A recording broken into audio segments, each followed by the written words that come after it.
Start. Thank you, Ida. Can you please, Ida, share your screen with my presentation? Okay. So once again, I would like to introduce myself. My name is Vasilis. I'm the research coordinator of the Fab City Foundation, and we are here today for the fourth and last roundtable of 2022, hosted by the Fab City Foundation. And today's topic is on Fab Labs as a driver to accelerate the local Fab City agenda. A few info on the roundtables and how they are organized before we start. So we have been using the Fab City full stack framework that has been developed by the Fab City Foundation to organize the different roundtables that we are hosting. And the Fab City full stack is a framework that actually helps cities and regions to interpret the Fab City challenge, which is to have cities that can produce almost everything that they consume locally. So the Fab City Foundation has developed this framework to make this challenge more operational and also guide cities to define their own strategic action plan, which will reflect the local needs and of each local community and bioregion. Also, the full stack aims at systematizing and providing access to information that is produced by the Fab City Global Initiative. And as you can see in the graphic, it is comprised by 7 layers, which are non-linear and non-hierarchical, but still they're interconnected and interdependent. If we move to the next slide, we will see that the 3 previous roundtables of 2022 were organized in specific layers. So the first roundtable, which was on digital platforms for global collaboration, was focused on the 7th layer of the full stack, which is on knowledge sharing on a global level. Then the second roundtable on new forms of learning and distributed learning programs was focusing on layer 2, it's not layer 3, on education. And then the third roundtable was on meet and connect with Asian Fab City community, which is about layer 4 and creating communities on the neighborhood and city level. And of course, today's topic is focusing more on the first layer of the full stack, which is on developing infrastructure and technologies for local distributed production. So all Fab Labs and materials and the technology that we can find in such places is related to this layer. And just in case this all seems confusing, then Tomas will unpack the full stack in his talk later on. But before that, let's have a look at the agenda of today's call. So if we move to the next slide. First, Tomas Diaz will start with a very short report on what the Fab City Foundation has been doing in last year, like this year, 2022. And then we will have the expert talks. And today we have 4 presentations, and we're delighted to have you with us. And we will start with Sherry Lassiter, the president and CEO of the Fab Foundation. Then Tomas Diaz will go, the executive director of the Fab City Foundation, with his talk. And then we will have 2 people from the Fab City network, and those are Iliana and Anthony from Fab Region Yucatan and the French Fab network and the Makers IDF network, respectively. Then we will have a Q&A session of around 20 minutes, and we will wrap up the discussion in the last 5 minutes of today's call. So if there are no questions on the agenda and the structure, I would invite Tomas to start with the first item of the agenda. Okay, thank you very much, Vasilis and Ida. Please, if you have any questions, you can write it or raise your hand. It's a pleasure to say hi again to some of you after seeing you in person during the Bali Fab Test just a couple of months ago. Bali feels very empty without many of you. I hope that we have the opportunity to meet again next summer in Bhutan. So just a short welcome from the Fab City Foundation to 2022 has been a very intense year. I don't want to spoil what we're going to be releasing by the end of the year, but we're working very hard on collecting some of the knowledge that has been produced by most of you during the Bali Fab Fest, but also some other outputs that we have been working during this very, very intense year that has been 2022 for the Fab City Foundation. We are a young organization, as some of you know. I think like we hired the first staff in the January 2021. We have been growing thanks to the incredible support from the Fab Foundation and some of our donors in the US as well. We have been also starting to grow our participation in some EU research programs. Thank you very much for some of you for inviting us to participate in projects that are going to be influential across Europe, working on the different layers on the full stack. And also this 2022, we're very proud also to have achieved one of a big milestone, which is the launching of the first edition of a Master in Design for Distributed Innovation, which is running now with 15 students going from the US all the way down South America and also ending up with students in China as well. So the program is starting and it's very promising. It has been like a really interesting journey. So as I said, I don't want to spoil what is going to be the outputs, coming out of the Bali Fab Fest, including the Fab Island Challenge. We have been working also with some of the teams that have been awarded with the Fab Island Challenge in order to continue supporting their efforts. We're planning next year, and including Bhutan, including some activities in other regions of the world. And we also look forward for next year's set of roundtables that has been really well organized by the Fab City Foundation team.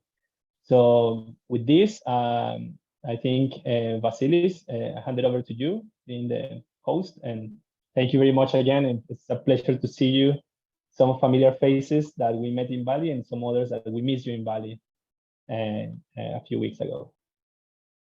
Thank you, Thomas. Thanks for that. So I guess we will all wait for the outputs from the foundation to get to know more about what happened in 2022.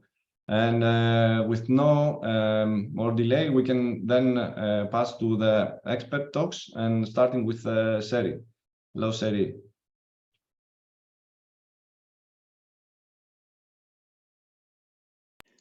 Good morning or good afternoon, depending on where you are in the world. It's a pleasure to see you all, especially after Bali. I recognize some faces that I saw in Bali, and I'm here this morning. I'm just going to very briefly take you through Fab Labs and why they are, how they are integrated into the sort of Fab City project, and so and how they relate to our sustainable futures. And this is for those of you who are already very familiar with Fab Labs, I apologize because this will be repetitive, but I think for those who aren't familiar with the network, I think it bears repeating a little bit so that we can situate everyone. So the Fab Foundation, we're really about bridging the digital divide, and what we are is we provide access to the tools and infrastructure. We provide access to educational resources. We try to support social impact, and of course we encourage and are trying to figure out how to support economic development and growth around the world through our work. The Fab Lab started at MIT. The origins are at MIT with Professor Neil Gershenfeld back in 2001. He was given a very large grant from the National Science Foundation. And really the job was to marry physical science and computer science. So to take the bits, the representational bits of the world and turn them into physical objects, and to take the physical objects into the world and turn them into digital representations. So turning its into bits and bits into its. And this becomes very important when you have a world that's filled with logic and around you, smart buildings, smart devices, et cetera, et cetera. And so Professor Gershenfeld is our inspiration. Through his work And all of you, many of you that are here in this room, over the years since 2001, we've built this amazing network of Fab Labs. There are 2,500 approximately Fab Labs in 125 countries, 126 countries.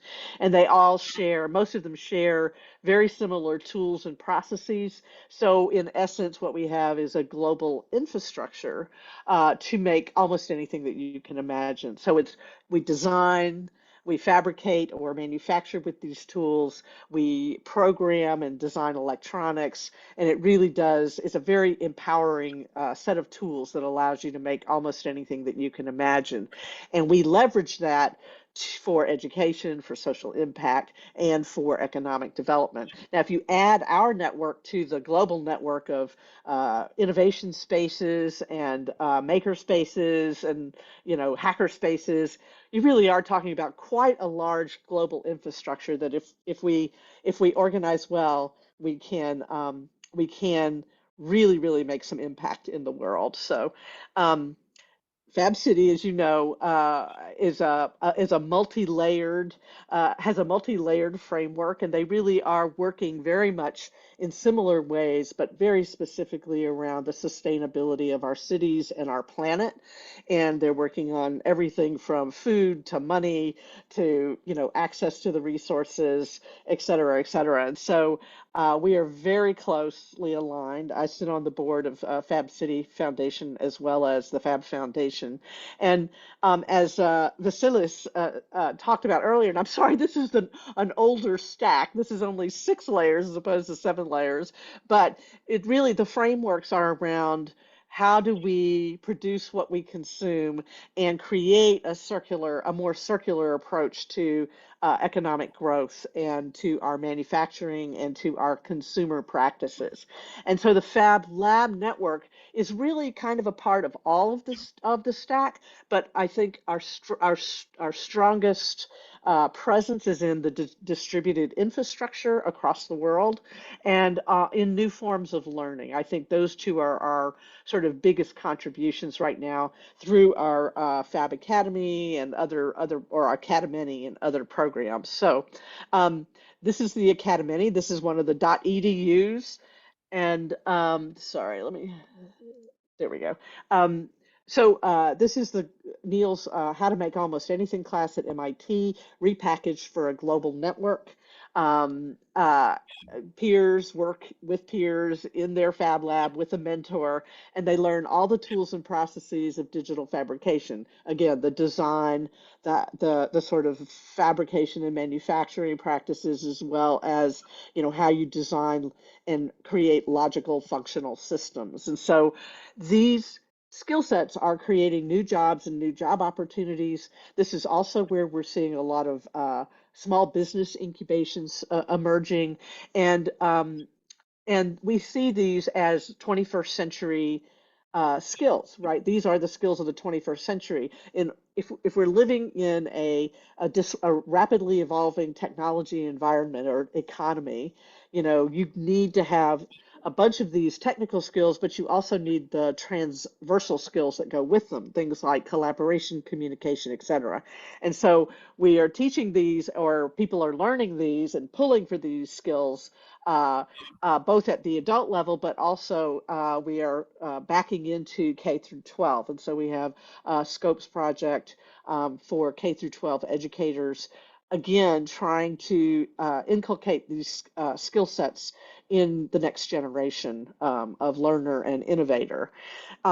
We worked with the National Governors Association here in the United States, looking at the future of work and workforce.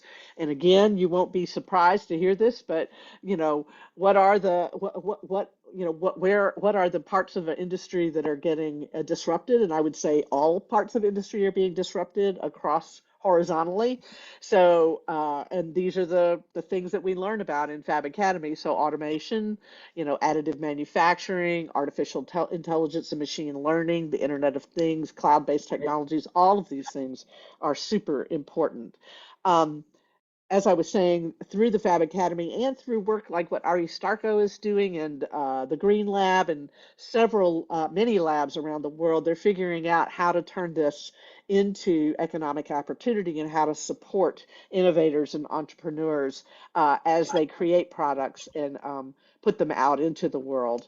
And I think that's about it. Whoa, wrong way. Sorry. There we go. And just as a note, this is in essence a distributed, it could be considered a distributed manufacturing infrastructure. And I think COVID-19 was the first time we proved globally that it works. And so we are convinced that if we can catalyze the community, we can use Fab Labs for community resilience and for everything else, for our sustainable manufacturing. And why is this? There we go.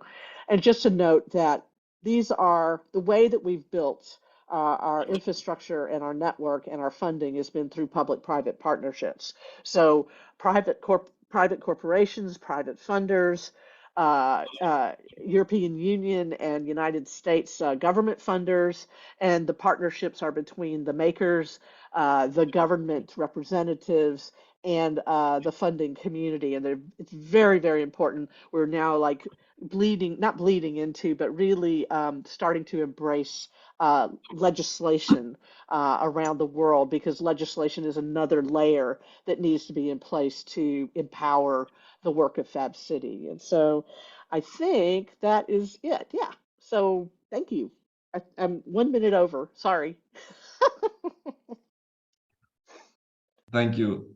Thank you, Seri, for introducing the concept of Fab Labs, but also what the Fab Foundation has been doing. It's amazing all the work that you have put together. So now we can pass to Tomas, who, if I'm not mistaken, will elaborate more on the role that Fab Labs can have in the city. So, Tomas, the floor is yours.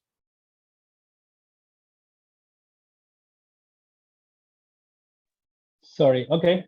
Thank you, Vasilis. Let me share my screen a second.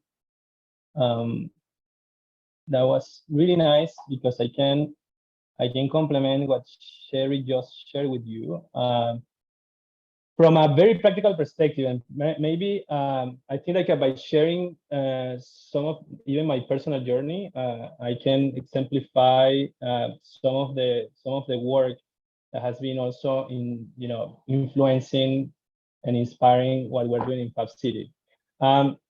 So both Vasily and Sherry introduced you the full stack. Some of you came to Bali and saw how important it is for us to to articulate these global efforts of the Fab City Global Initiative under or somehow like guided by some kind of a shared framework. Although this is not a prescriptive approach to how you run your Fab City, is a sort of a guide in order for us to orchestrate the kind of efforts that it takes to transform the way we produce and consume almost everything. No, so and the part of the journey I can share with you in the different layers are things that I have been working directly. One of them has been the setup of Fab Lab Barcelona, and Fab Lab Barcelona was kind of Fab Lab number 10, and now there are 2,500 labs.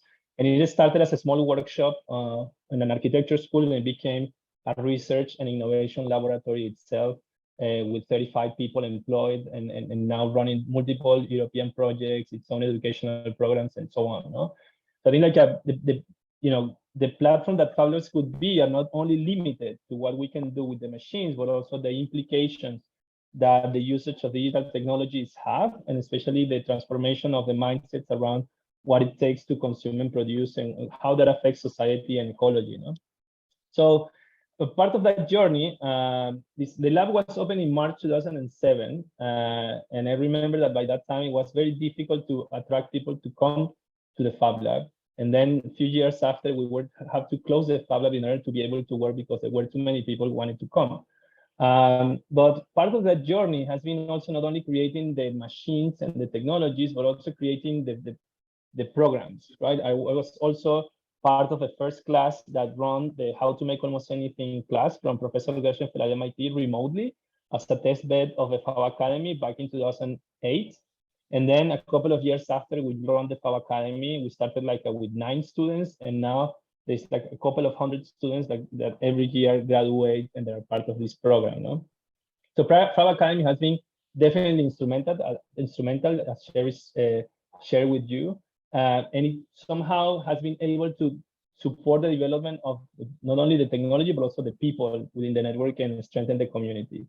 For me, there was also like a transformative moment, which is the Fab conference in Barcelona in 2014, which I remember that the week that the Fab conference happened, I said that I will never organize a Fab conference again.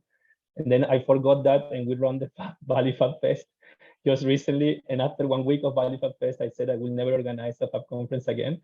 And I guess that some of you that have organized it understand why. But it's at the end of the day, what I want to share about this conference is that it really was the From Fab Labs to Fab Cities moment. By that time, we engaged the mayor of Barcelona to trigger the button and start the 40-year countdown. But also we open a new level of infrastructure, public infrastructure for local production. This is the Ateneus de Fabricación, which are public Fab Labs in Barcelona, and there are now 5 of them, and that you can actually attend as you have access to as if you are in a library, you know?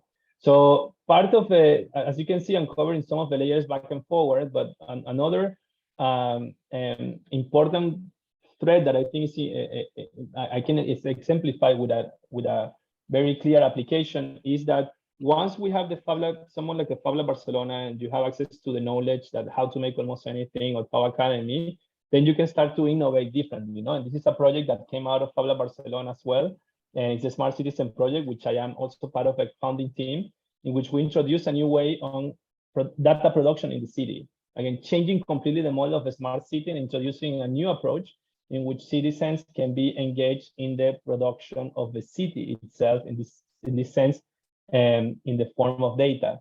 But we took it to a new level, and we did another project. This was with IKEA's innovation lab in Copenhagen, Space 10, and we created the first version of the Fab City prototype in the Poblenou neighborhood in Barcelona. And with these efforts, we basically engage with local makers and local producers to take all the trash and all the discarded furniture in the neighborhood and turn it back into products at the neighborhood scale. And then that became an entire policy in the city of Barcelona. This is the Poblenou Maker District, which is now part of the Barcelona Digital City Plan, and it's still running. No? Then it led to the creation of things like the Fab City prototypes and kind of a template in order to develop this systematic approach to experimentation at the city level. Then at the next layer, which is at the more at the bioregional scale, it's something I believe that we have started to test in Bali. Bali is an island, and islands are the best bioregions in the world. So we really we planted a seed in Bali with the Bali Fab Fest that we expect to continue. The Fab Island program is ongoing with the support of the governor of Bali, and it will try to address issues that go on the bioregional scale, not only in the city, but also the bioregional scale, which is fundamental in order to understand which are the support systems for cities. So finally, at the local, at the global level, this is also another project that I have been directly involved together with John Rees and creating the FabLabs.io platform, which is trying also to connect the global network of Fab Labs, but that I hope that evolves and becomes something even more useful for the global community of labs and Fab cities. No? And then in the near future, we are working in the Fab chain approach, which maybe I won't be able to show you the link, but I will share in a bit a link to the white paper of the Fab chain that we are using in also to articulate this, create this ecosystem of different digital infrastructure, digital ecosystem of the Fab City Foundation, and trying to connect also with the efforts that are emerging from the Fab Lab network, from the Fab City network. As you know, the Fab City OS is one of them in the city of Hamburg. But yeah, I think I went over my time as well. I hope that that gives like some kind of a grounded examples of how things connect in the full stack and how important it is to understand Fab Labs beyond the machines and beyond the technology. Thank you, Tomas. Just for everyone to know, Ida has been adding several links of initiatives or projects that both Tomas and Seri have spoken about in their talks, so you can have a look there.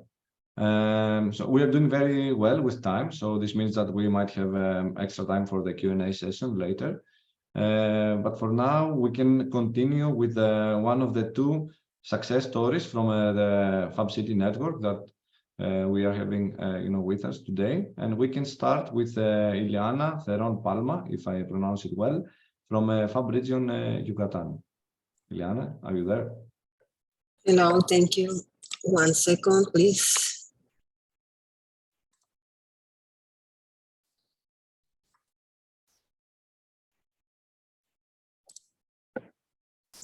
I can't. I think I can see my presentation. Yes, okay, thank you. Sorry for that.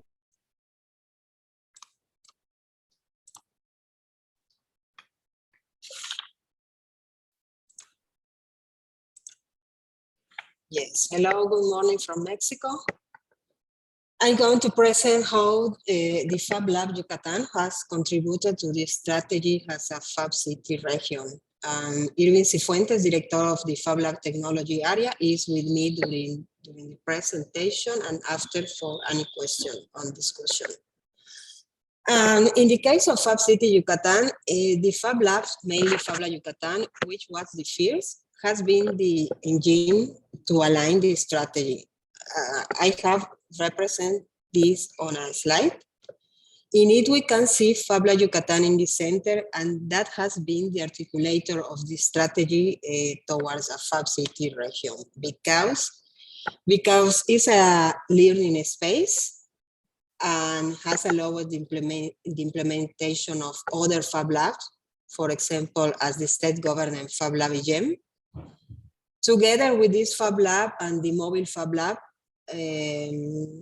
it has been possible to reach more than 8 municipalities with training programs for teachers. This has represented the decentralization of the Fab Lab to other municipalities in the region and universal access to knowledge, new form of learning within the strategy as a region. Fab Lab is also a creative space where experiments, for example, as the precious plastic, have allowed the creation of a space and process oriented to new model of social economy. For example, in this picture, we can see a space implemented in an ecological reserve in a region, a space with waste transformation machines where the women now have begun to work on the design of product to sell. These sections are part of a Fab City region strategy that promotes new economies based on the social economy. Finally, the Fab Lab is a space for prototyping. With this approach to the development of software and hardware, we have contributed to the digitalization of municipalities through programs, new applications, new sensors, and various technologies that had been created and tested from Fab Lab. And end by highlighting that Fab Labs and need for Fab Labs, from my point of view, are the driving force behind the Fab City strategy. Is all. Thank you. Many thanks, Ileana, for sharing with us the experience from Yucatan. So we can now move to our last talk for this roundtable.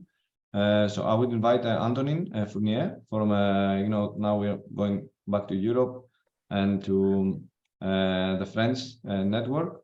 So if Antonin is with us, the floor is yours. Yay. Hello, everybody. Thank you for hearing me today. I'm happy to be with you.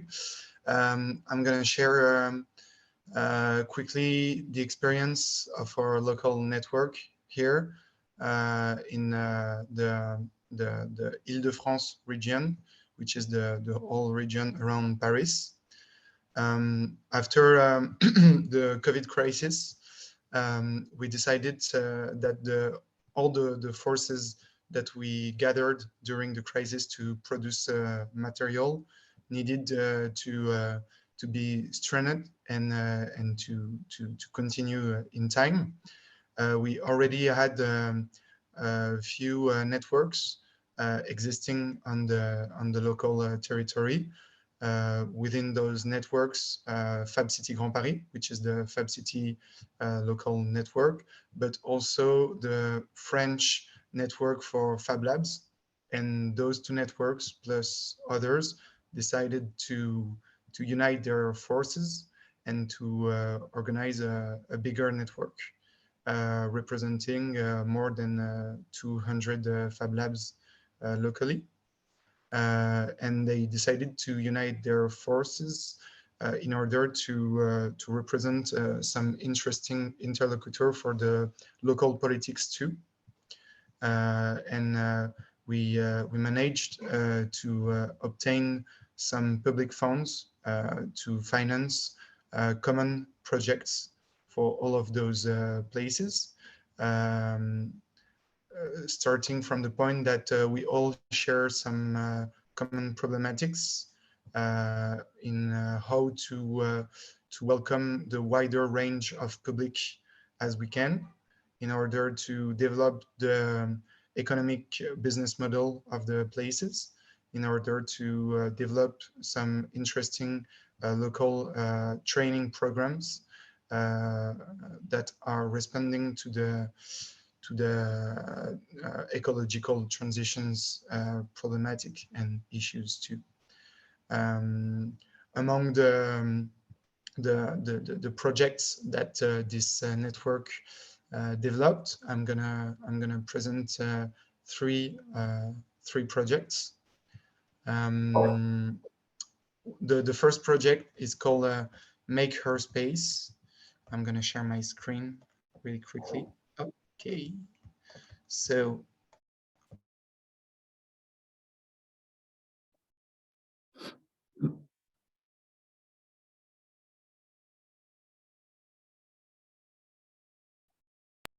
Anthony, you're muted. Okay, weird. So if I share my screen, I'm not allowed to speak. I won't share my screen, but I'm going to share the link. Makerspace is a program who is willing to help the Fab Lab to increase their ability to welcome all publics, to increase mixity in the places, and to fight against violence, sexual violence, sexual discriminations, gender discriminations. And this program is shared between a lot of places and gather a lot of people from the local Fab Labs. The idea is that for Fab Lab to be really a place that can hold an interesting vision of the Fab City, we need those places to welcome the widened range of public as possible, and we cannot allow those places to reproduce inequalities. So this program offer a small manual, a small guide that has been written upon testimonies to help the teams, the Fab Lab teams, to develop communication tools, but also attitude in order to welcome the widened range of public and to fight against aggressions. So I'm going to share the link here.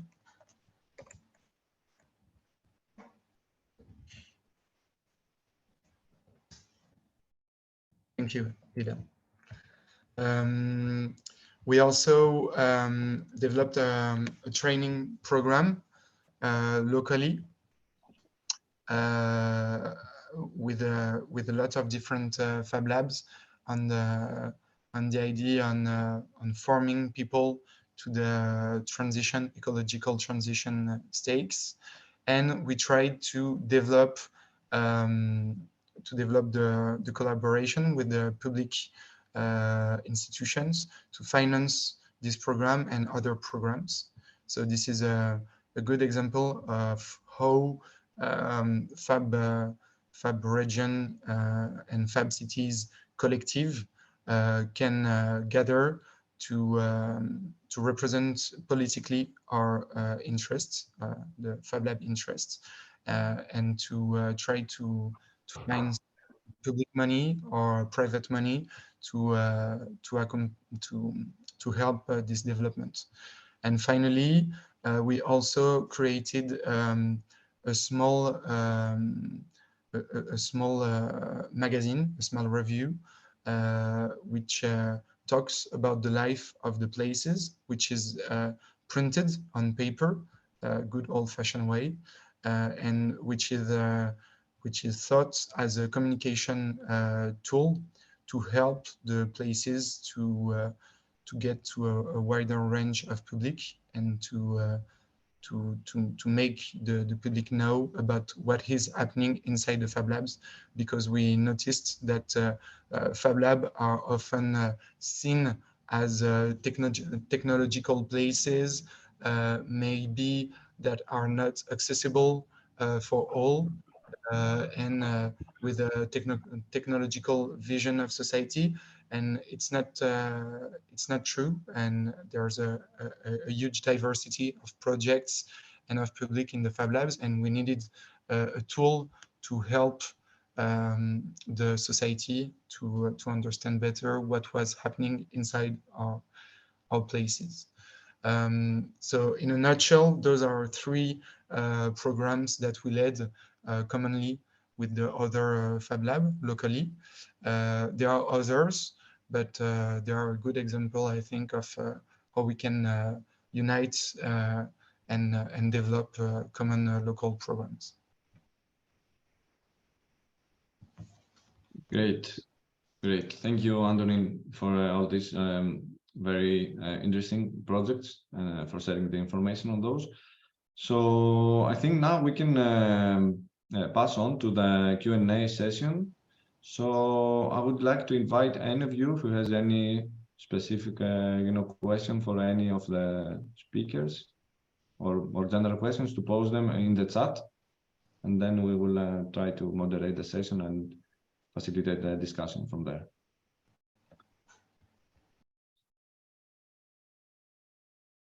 Thomas? Yes, Andy. Hello. Andy, hi, it's Andy from Green Lab in Malaga. With a question with regards to the follow-on from the Barley Fest, do you have any dates for Bhutan yet?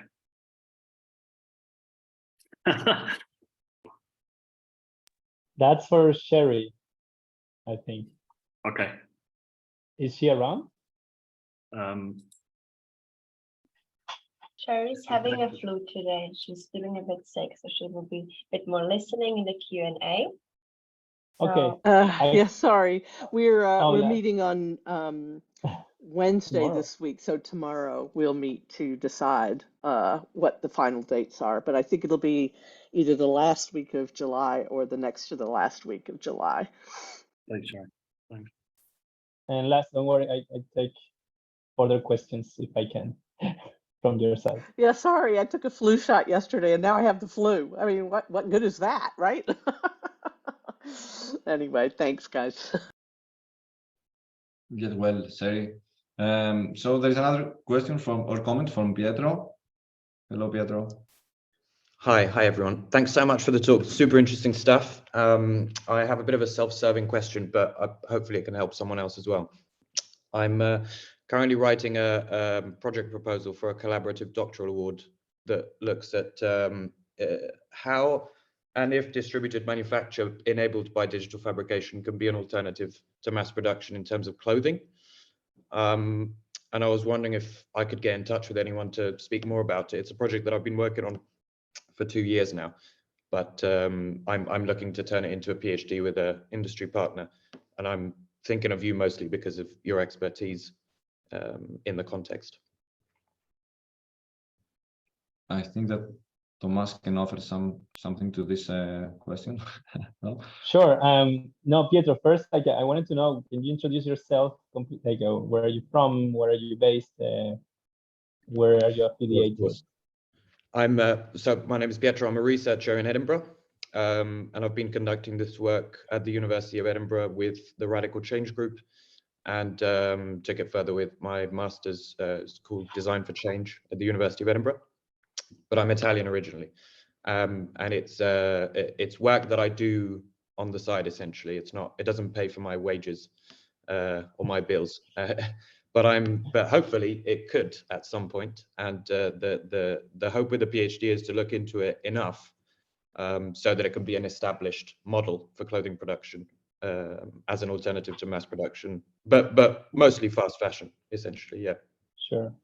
Well, I definitely, I think like there's quite of an interesting group that you can connect through the Textile Academy and the Fabric Academy, which is one of the educational part of the second layer of the full stack, one of the educational programs part of the Fab Lab network. That's definitely a way to connect with different groups working on addressing the issue with fast fashion and the lack of sustainability from all points of view, also materials and also from the social point of view.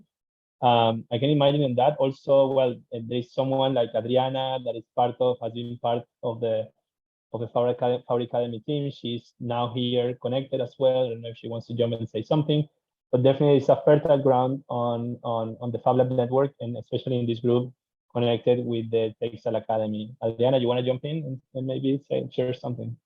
Yes, I think that, I mean, the ecosystem of Fab Academy it's quite big, and also there are many people participating in PhDs, or they are doing also a Fab Academy as a part of the research. I think that it's also possible to collaborate. We are finishing a program, the name She Makes, also that is in cooperation with another big, let's say, association that is TCVL, and I think that definitely they are very interesting in push the ways how to improve the link in research and industries. So I think that would be a right time to contact either with the Fab Academy, or of course, if I will leave also my email here, so in a sense that we can support, let's say, the ideas or connect also with the group of Fab Academy. I also I would challenge you, Pietro, or taking it out of the PhD. I don't want to be mean, but I don't think if you want to change the model, I don't think it's not necessarily gonna be pushed by PhDs. And you need to take this opportunity of connecting with the network and trying to implement things on the ground. Not trying to be disrespectful without the PhD. No, I totally understand, and I don't want to hog the microphone too much. So thanks, Adriana, and everyone else who's contributed. But my intent with doing a collaborative doctoral award is that it's partially industry and partially academia. So I suppose it offers the opportunity of actually implementing stuff with industry partners and doing field work, so that you do actual work and you gather research from it. As opposed to it being a solely academic endeavor. But thank you very much, and I'll definitely be emailing you, Adriana. Thank you so much. Thank you, Pietro. So if someone has something to contribute on the textile topic, either someone from the speakers or someone from the audience, you can unmute yourself, because I see some raised hands, but I don't know if they're on this topic. So if there is nothing. In France, there's a national program called Manufacture de Proximité, which basically means local manufacture, which entitled public funds to develop local production. And there's an example in the north of France of investing in textile production with a Fab Lab also linked to the program. So I'm going to share the link here. Thank you, Antonin, once again.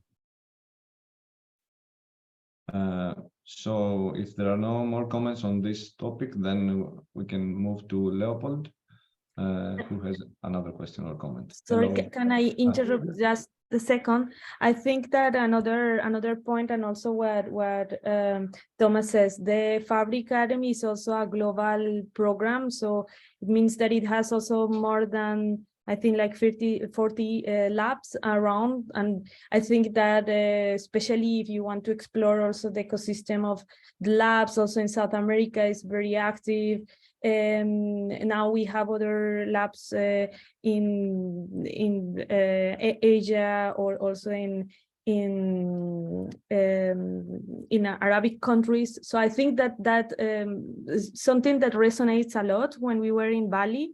Also, especially thinking in ecosystems as Bangladesh, that we can also do very good, let's say, contribution. So in a sense, we can also do it through the, let's say, a connection through the ecosystem. It's already working, no? Thank you, Adriana. Absolutely. Thank you so much. So Yeah, hi. I'm the founder of Open Land Lab. That's a Fab Lab on the countryside in Austria.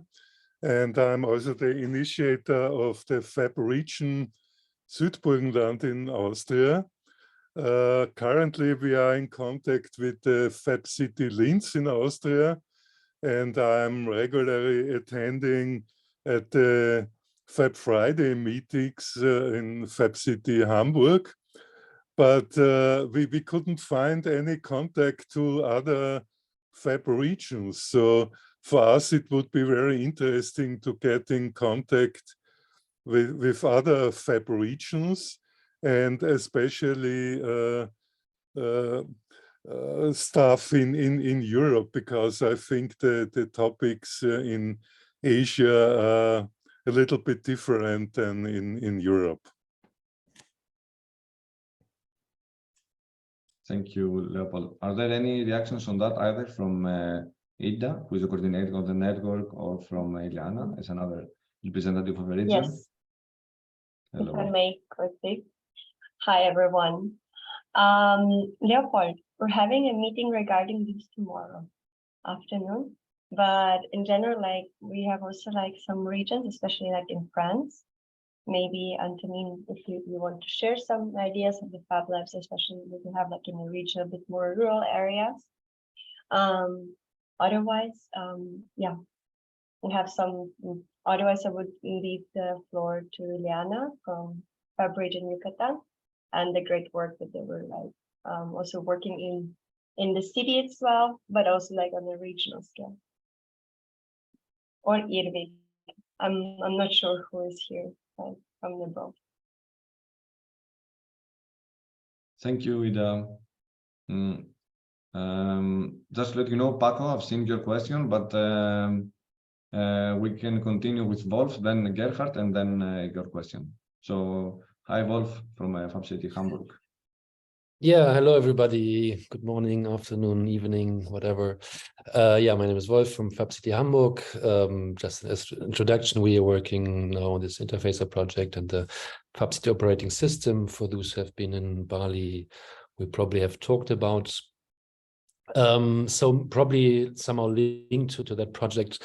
My question goes to what is the vision of the future of Fab Labs? And let's frame it in that way that, so the storytelling of Fab Labs is to make almost everything. And that one of Fab Cities is to produce nearly everything a city consumes. So somehow there's a shift from making to producing, which I would translate from prototyping to production. And what are your visions of the role of Fab Labs in that transition from the prototyping, so somehow prototyping ideas and innovation towards a new production system within or in the cities? And yeah, what role would be the Fab Lab on this transition? Hope my question is clear. I know that Tomas wants to say something. Yes, that's pure. Yeah, I mean, I cannot speak on behalf of all the Fab Lab network, right? But I can certainly speak maybe in one hand from the experience on running a Fab Lab like Fab Lab Barcelona for so many years, which, by the way, I stopped running and now it's a team taking over. But there was some moments in the history of Fab Lab Barcelona in which it was questioned that if it should be a place where furniture makers or architects will have access to tools to make things, right? To satisfy the demand of designers to make their final products, right? More like a small factory.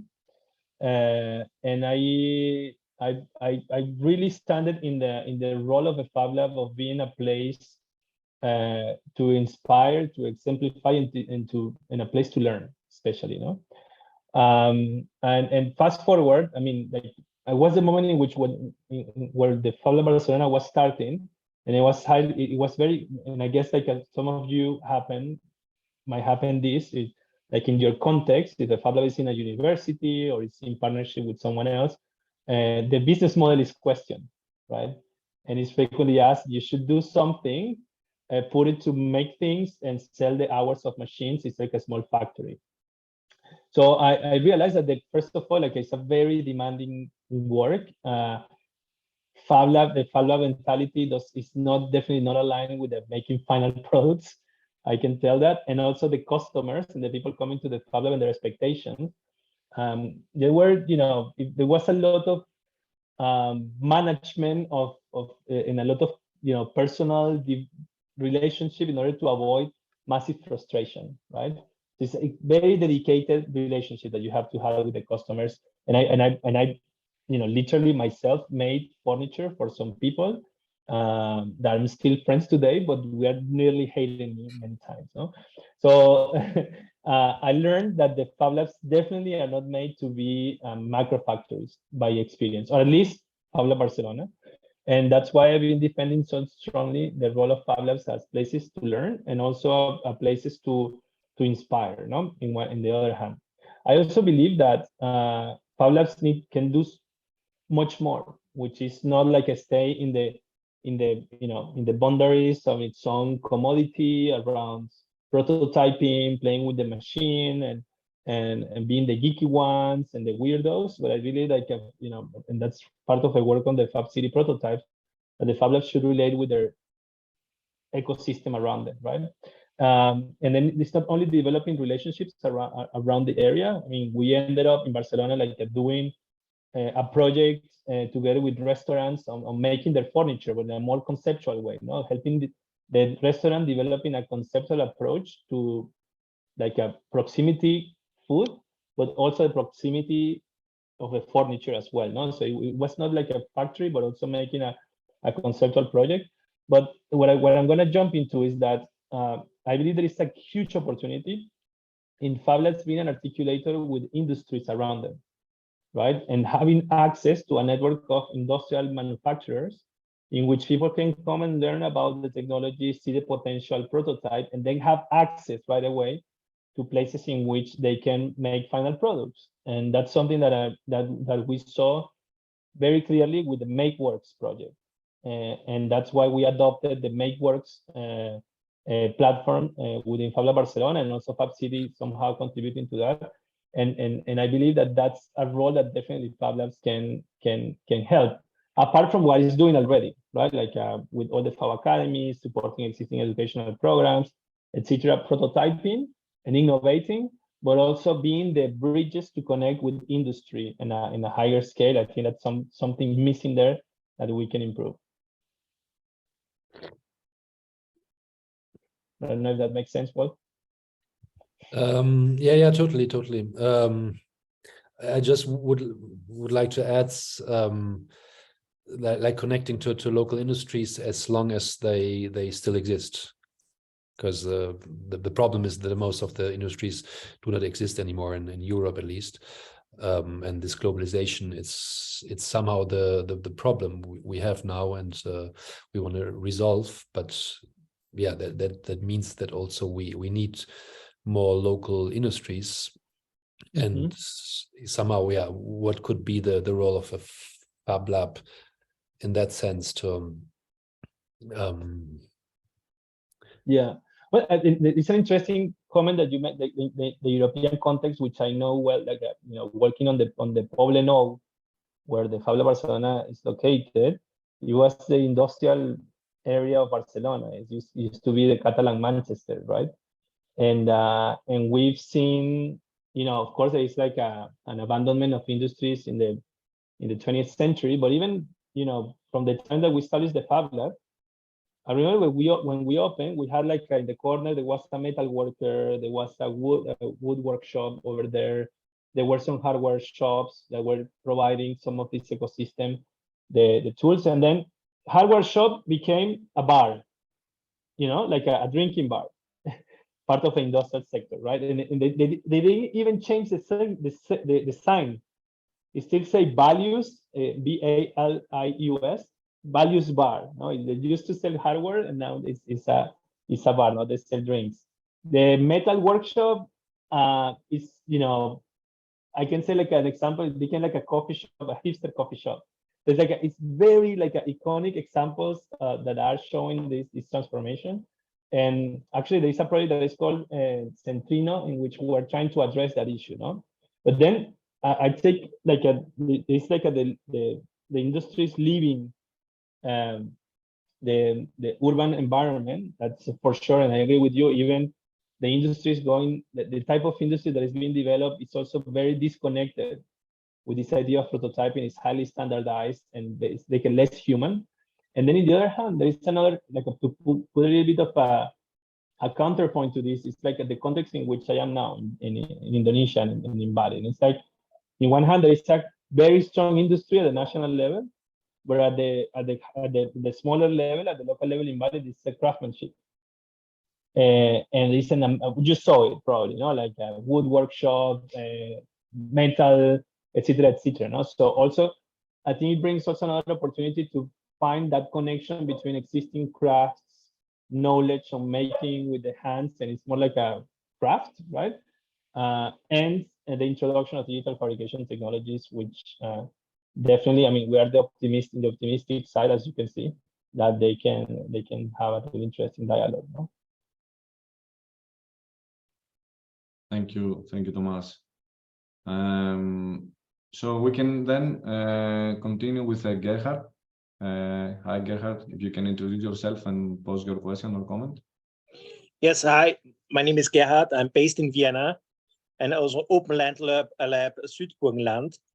May I address a question to Sherry, if she is still available, and also Latin American colleagues?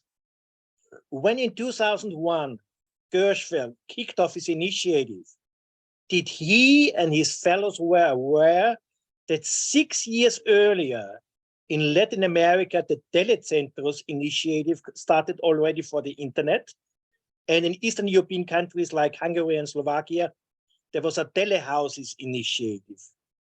Of course, not a Fab initiative, but addressing the internet and training the internet. And secondly, are there any commonalities and synergies between telecenters and Fab cities and Fab Labs? I couldn't find any information on that, because sometimes if you look in the 7 layers, I believe there could be some synergies. It's an interesting question. I really can't answer for Neil. I do know that back in 2001, there were, Neil is very good at seeing the research roadmap that's out there and bringing it together into a coherent sort of program or approach. And so I believe that probably this work was really about personal fabrication when it started, but there were, as you say, there was work starting to happen in many different pockets of the world around personal fabrication, around the things that you're talking about. And so I would say that he probably, with the research that he was doing and with what he saw happening around the world, that what he did is he tried to pull together a coherent research roadmap, right? So now what was the second part of that? Oh, telecenters. Huh. Yeah. I don't know. Can somebody else take that? I'm not sure. I can. I'm because I'm from South America as well, and in the 90s, we saw, that's my gecko, sorry. In the 90s, we saw the emergence of these places in which, the internet had a place almost, no? This idea of having access to internet and computation to a place. And there's an interesting connection here because Professor Neil talks about what's happening in Fab Labs as the third digital revolution in this time in fabrication, right? So yes, telecentros were fundamental to spread, and also in Barcelona, they were the info centers as well, and it was a widespread movement in Catalonia about the, providing places in which you can have access to computation and communications that were digital, right? Now we have it in our pockets, so maybe it's less relevant in some contexts. And the idea of Fab Labs, the funny part is, like, I use Fab Labs like sometimes I compare it with the telecentros by that time, 20, 30 years ago.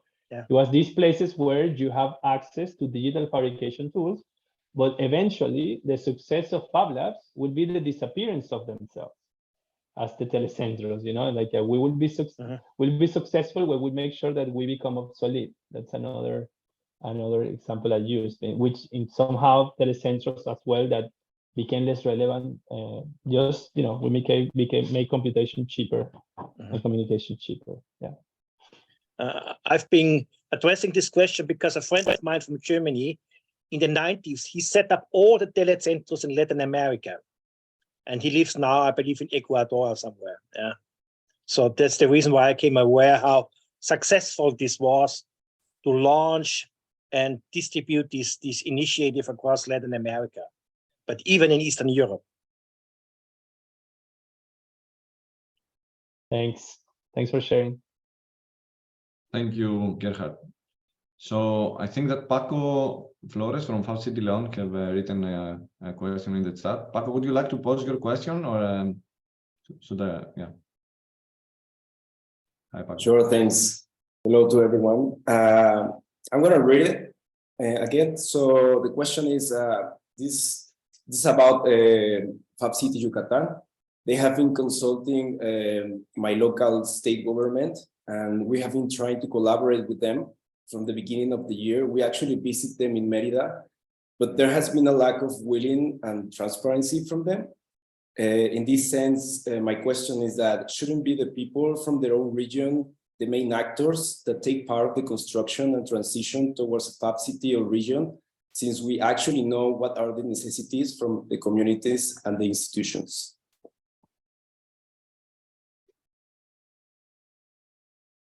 Hi everyone, good morning. I'm Aaron Cifuentes from Fab City Yucatan.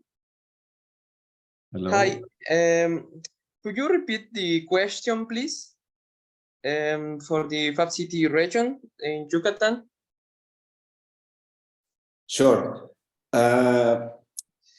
It's I'm going to read it again. It's in the chat, but I'm going to read it here. It says that the Fab City Yucatan is consulting my local state government, Guanajuato, and we have been trying to collaborate with them, with the local government, with the state government, and with the Fab City Yucatan. And we actually went to Mérida. We had like a very warm welcome from Oscar when he was there. And but there has been like a lack of willing and transparency of what has been taking part of these negotiations. There was actually like a Fab Lab that was set here in the city that has like this billboard that said Fab Lab, but when you get in there, no one knows actually what the Fab Lab is. They don't even know who Neil Sheffield is. So my question is that shouldn't be the people from their own region the main actors that take part of the construction and the transitions towards the Fab City region, since we actually know what are the necessities from the communities and institutions. I'm gonna put a little bit of context about Guanajuato and the cities right now. They are like one of the most polluted cities in the country, one of the most violent cities in the world. They are one of the most also like discrimination and also classism and lack of opportunities. There's like a lot of poverty as well. So we have been trying since like from the communities within the region and the city to create the strategies, but we haven't got like support neither from Fab City Yucatan or the local government. So we are trying to push this agenda to Fab City within our own means. So my question is that shouldn't like the people from their own region that knows like what are the problems, the ones that actually take part of this transition to make a Fab City region or a Fab City, since we all are living these necessities nowadays. Okay, thank you, Paco. Okay, for now, I think that the social necessities are our main objective to solve in the Fab City. However, with this COVID-19 pandemic, we are having a little troubles to get the people.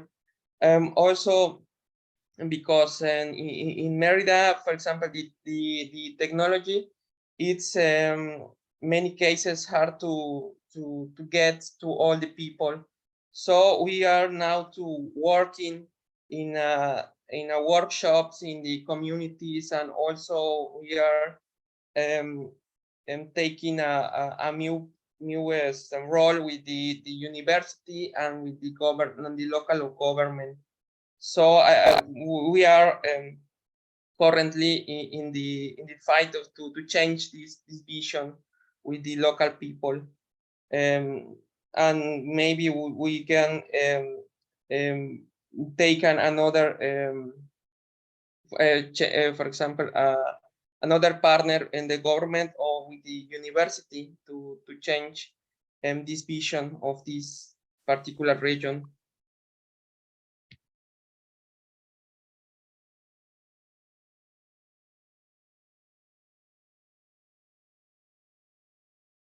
Hey, so any follow-ups on that, Paco, or something else, or we can move on?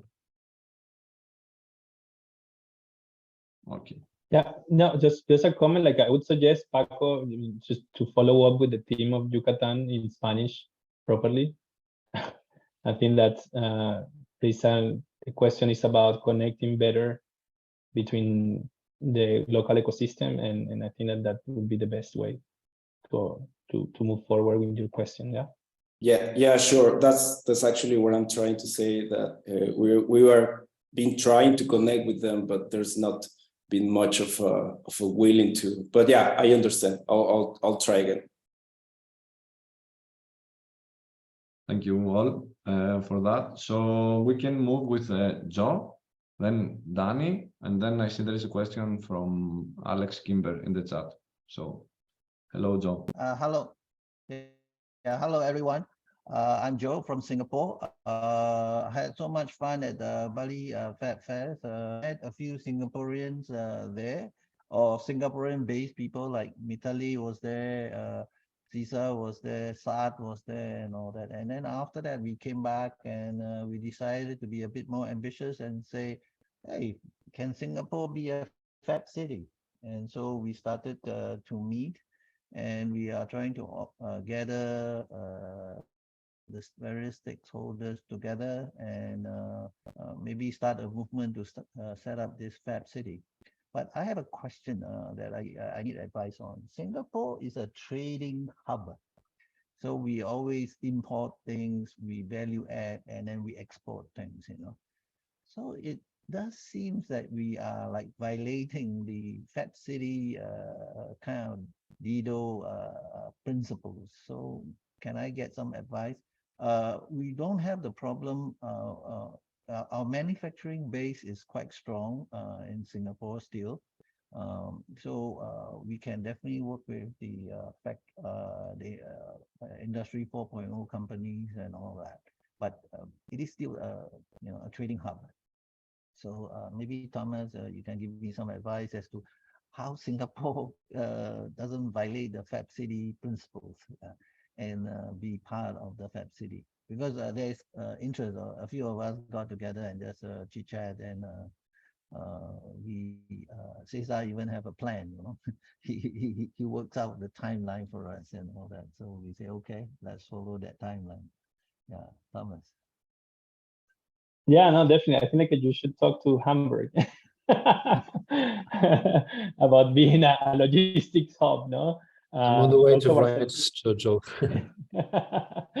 also Barcelona, and so I think even Shenzhen is member of the Fab City Global Initiative in a more, they have been more silent, although we're trying to reconnect them, but yeah, it goes almost against the principles of Fab City, no? Yeah, it's a very interesting question, but I believe that you don't want to be. I think what it wouldn't be too helpful for anyone is to be, Fab City fundamentalists, in the sense that we need to accept that we are in a transition period, right? Transition periods are known to to have these paradoxes and contradictions, in which we again I guess all of us, we will be advocate of fair trade on minerals. We will be all advocates on organic source food. We will be the advocates on non-fossil fuel used in the production of energy, and so on and so on and so on. But regardless of all of that, because the convenience of how industry works today, we're now having a conversation thanks to the established powers, right?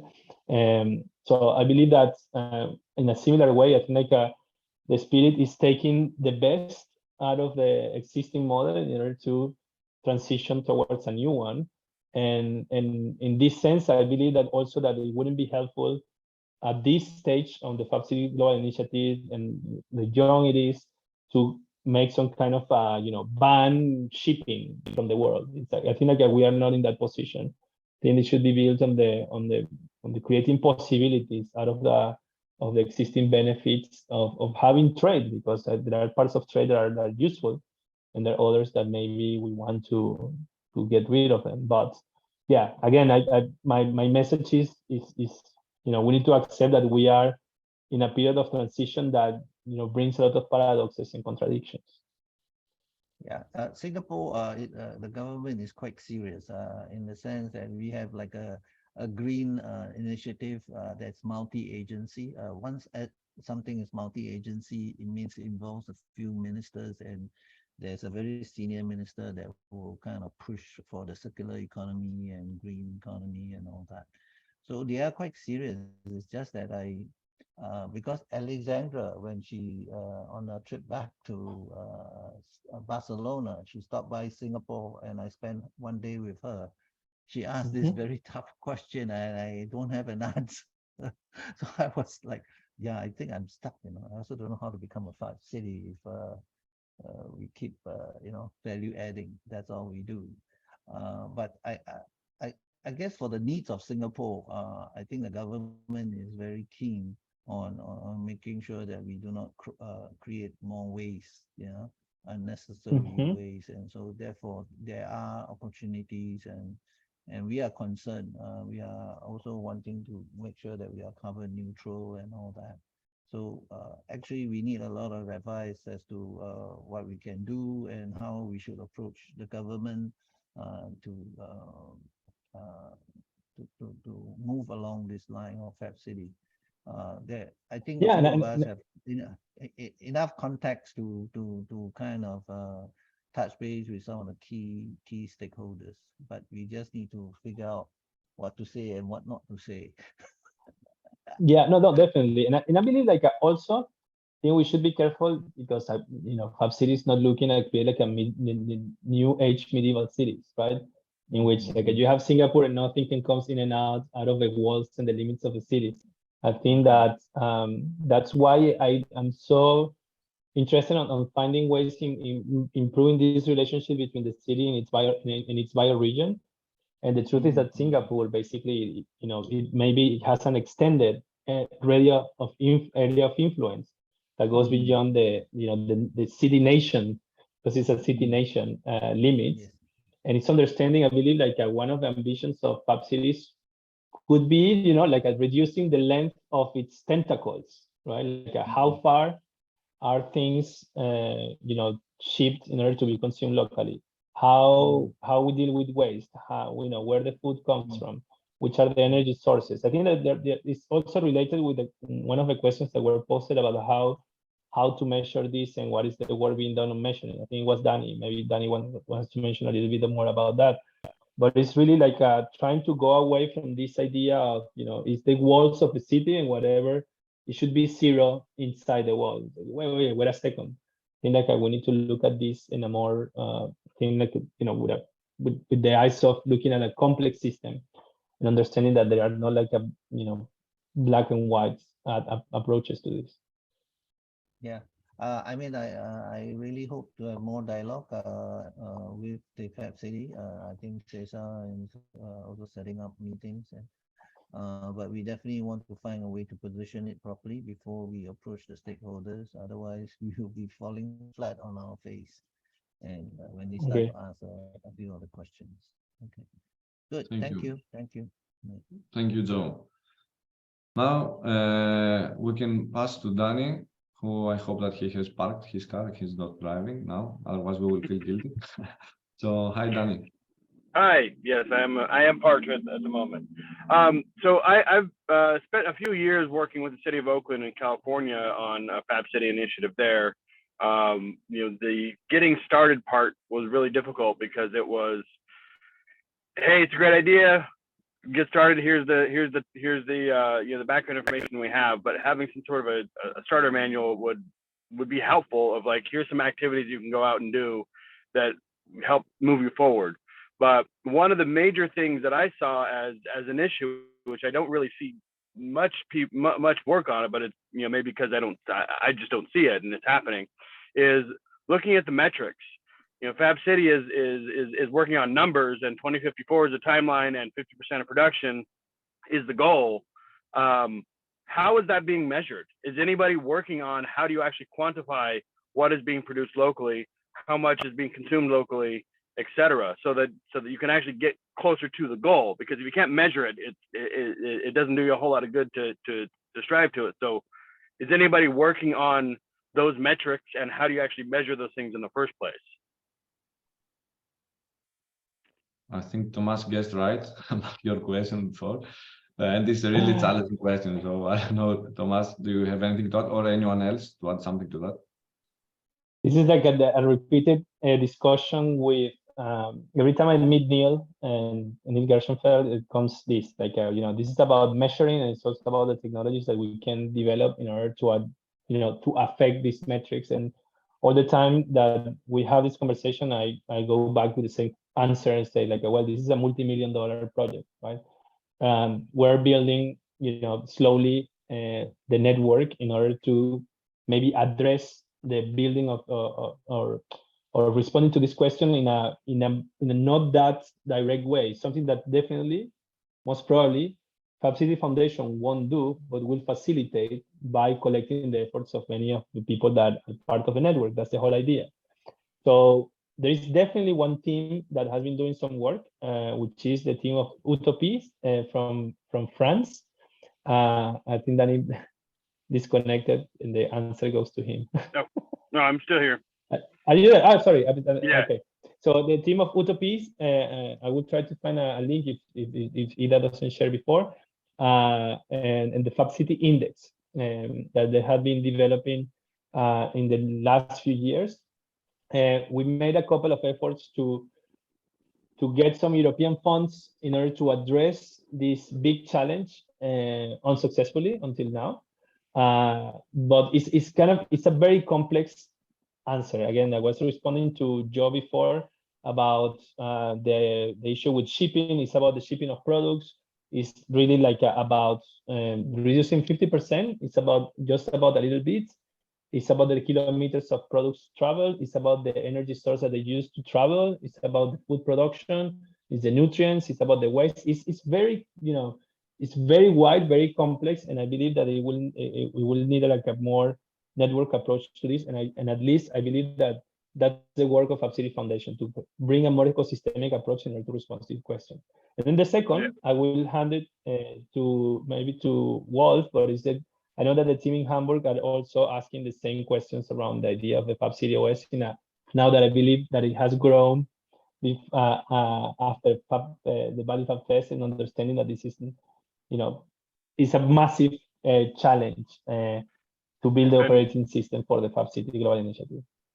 Yeah, and I just want to add one more thing, and then we can continue the conversation. There is, I truly believe that if that metric can be figured out, the ability to measure current consumption levels, current production levels, then that data will speak for itself, and Fab City can grow massively at that point. If you once you figure out those metrics, because when you can show that your city, your region produces 3% of everything you consume, that's a big black eye for everybody there to say, wait a minute, it's that little, and I think realistically it's probably pretty close to that for most areas, and so that number can have, I think, could have probably the greatest growth impact on the Fab City effort if we can figure out how to effectively and authentically measure that. And it's a difficult thing. I've spent many nights thinking about how do you do that, and I have a general idea of where to get started, but it's a PhD research project to really understand the metrics and how do you pull all the information, and then how do you measure it all. Yeah, probably just Thomas, I wanted to mention the same thing, the Fab City Index. It's probably one of the measures that exist. I've looked recently to find it back, but it's quite hard to find it, the Fab City Index. I don't know where it is now stocked on. I think on the Fab City Paris website, it's not anymore. And we have adapted the Fab City Index from Paris, from O2P, to Hamburg, where we're using it now also, and we made the methodology open source, so it could be replicated easier. And I believe it's a quite interesting way to give access to this kind of metrics. The way they're presenting them, it's quite well done. So I just like to underline again what Thomas already said, that the index is there. There is at least one existing. It's not perfect, but it's a good start, let's say. So, and if you want to have access to this more open source index, you can contact us. We are happy to share it. I just want to add, I'm also from Hamburg, that it's work in progress, and it's not, I mean, it's being developed and we're still collecting and researching on it, but it's an attempt to have a more open database to include all the sources that we can find. So and also I think I see people sharing things from the UN. I mean, there are plenty of indexes and plenty of metrics around the world. There is the Atlas of Economic Complexity is an amazing work done at the country level, which is a work coming out of Harvard, actually, from a Venezuelan economist, and also the work of Cesar Hidalgo from Chile when he was at the Media Lab at MIT, has done also quite amazing work on mapping countries' economies, right? In a very interesting way, the imports versus exports. I recommend you to look at that, at the Atlas of Economic Complexity. And I think at the challenge, that when you look at the city, it's quite different. It's very, very different. And usually the metrics at the city level just don't exist. And it's like a wild, wild west. So there is a big, big, big challenge. There is not only knowing what, but the how is the what, it can be done in a PhD. I believe. No? The how is a different question. It's a different challenge. Thank you, Tomas. And just to add my few cents on this, discussion, maybe, next year the event in Bhutan is a good opportunity since they have working on this gross national happiness index, which is an attempt to map, things in a different way. Like we can think about that. And before going to Adriana, just to mention that we have officially run out of time, but we can, we are not that strict. We can stay for 10 more minutes for a few last questions. And we can go with Adriana. And by the way, Alex, I saw that Ida tried to partially answer your question. So if you still need more details, please feel free to go after Adriana. Hello, Adriana. I just have a comment about the last part of measuring, because one thing is that what you measure in a sense of economical growing, but another one is how the social impact is developed. And I think that this is a call for everyone, because we are a participative group, and I think that what we are trying also to suggest through Fab Labs and through the Fab City is have a participative way to propose something and take action. So I think that is something that for sure is we are missing, let's say, some part, but it's the time to show also how we could really bring this together. I mean, we are citizens, and therefore it's very important to work on it. Can I say something about this very quickly? I think I definitely agree, and I think that's why we try to explain, and it will take us some time to say that the Fab City Global Initiative have different parts. The Fab City Foundation is an organization that supports the mission of the Fab City Global Initiative, but don't necessarily are the one in which all these efforts need to live. We facilitate. There is the Fab City network, so the network of cities where we expect things to happen, and it's also the Fab City Collective, which is the people and the more proactive, I would say, self-organizing part of the Fab City Global Initiative could exist. So I'm calling also for everyone to try to join these efforts within the Fab City Collective and understand that the Fab City Foundation will operate always in a more traditional way as an organization. It will need to, take decisions, prepare budgets, and do things in a more boring way. But in the more distributed, participatory, bottom-up approaches will happen always in the Fab City network and also in the Fab City Collective. I think that's something that we should always all start cultivating as well, like at this culture of working and collaborating at the global scale. It will take some time, but just to let you know that that's where we are also heading our effort towards. Thank you, Tomas. So Alex, Kimber, I don't know if you still want to ask something or if you were covered by what Ida said with you. I think I'm fine with the link in the chat, because I'm conscious of time. But thank you. Great.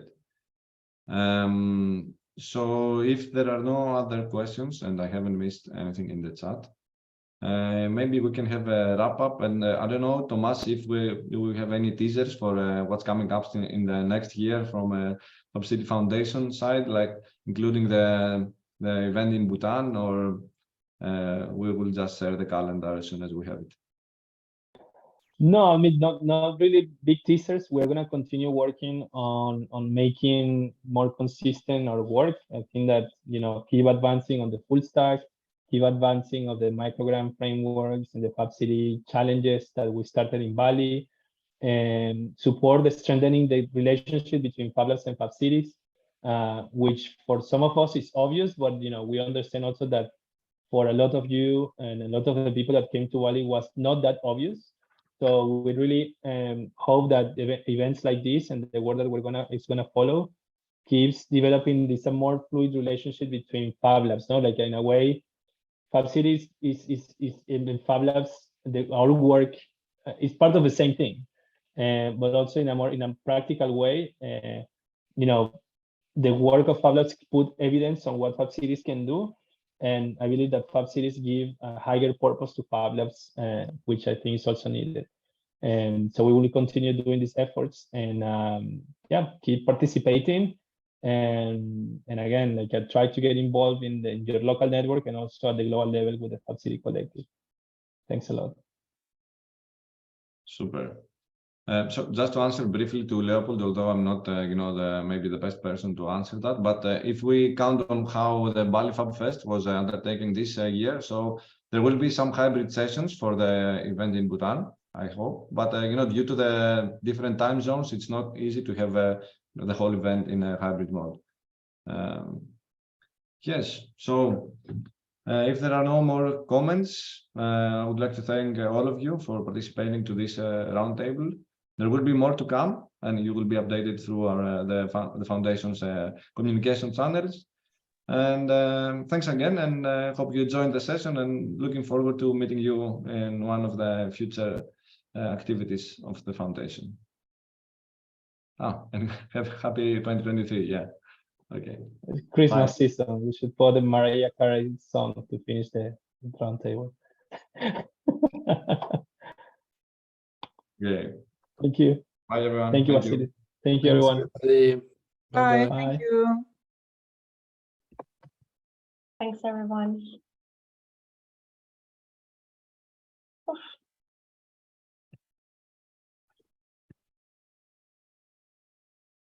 Vasilis, can you stay for a second? Yes. Awesome. Alberto, hi. Nice to see you.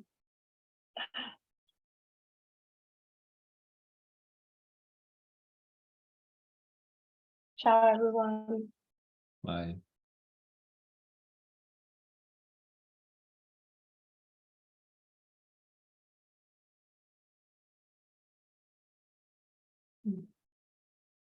We have even Happy Lab from Vienna here. Joanna. I should have seen.